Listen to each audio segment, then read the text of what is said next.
Hi, Riccardo here. I studied philosophy at university, and over the years, I've been exploring Zen practice as well.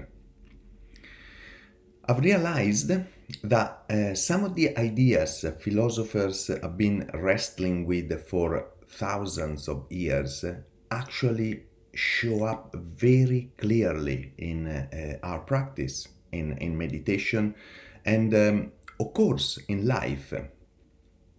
So, in these sessions, I want to share some of the connections I found between philosophy and Zen in a way that this connection can actually be felt and not just think about.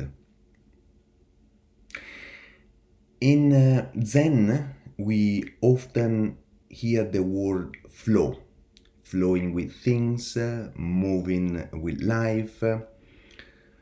The Greek philosopher Heraclitus put it very simply.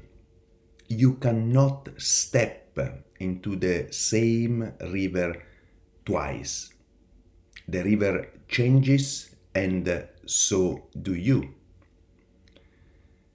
Even now, as you listen, you can notice sounds appear and fade. Your breath moves in and out. Maybe the body shifts a little bit.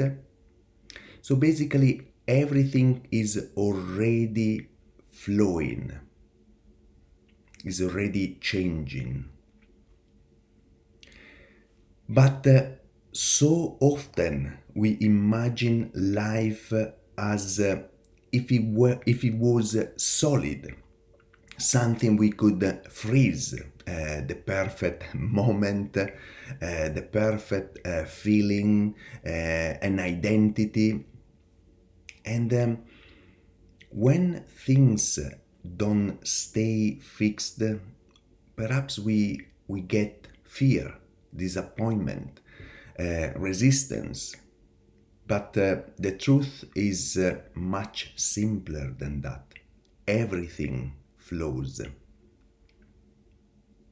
So, going back to Heraclitus, he lived around 500 years before Christ, and his writings survive only in little fragments, but some are very beautiful and sharp. He saw reality not as a collection of things, but as a process. The fire, the river, the seasons, everything changing, shifting, becoming. He said something like, the path up and down are one and the same. Pretty much, life is constant movement, constant turning, constant becoming. And if we pay attention, we can feel that right here.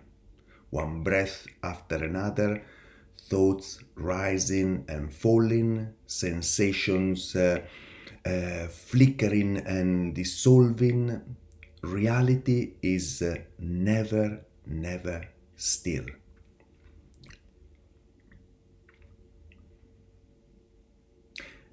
Centuries later, Zen masters said much the same, but of course in their own way.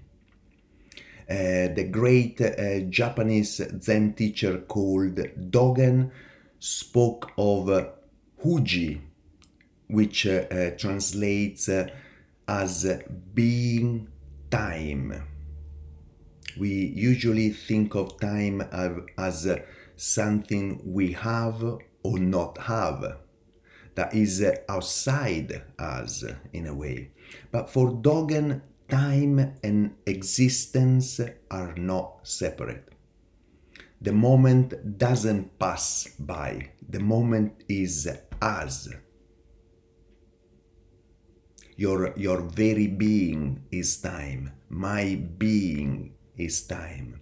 The bird outside the window is time. Each breath is time. We don't have time. We are time. And each moment is complete as it is, nothing missing. Dogen also wrote something like the entire world, the universe is contained in each moment of time. So when we sit and breathe, that single breath is not, it's not just physiology, it's the whole reality of that moment. It is the universe breathing.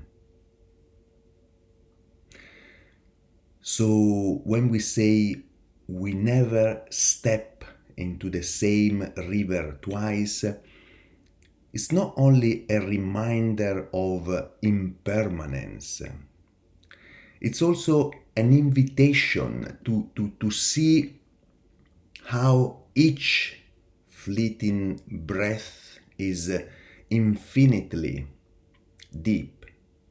To meet one breath is to meet life itself, and nothing to look anywhere else. In fact, it is all here in each moment we happen to experience. So Heraclitus reminds us that life is flow. Zen reminds us that flow itself is home. It is where we already belong to.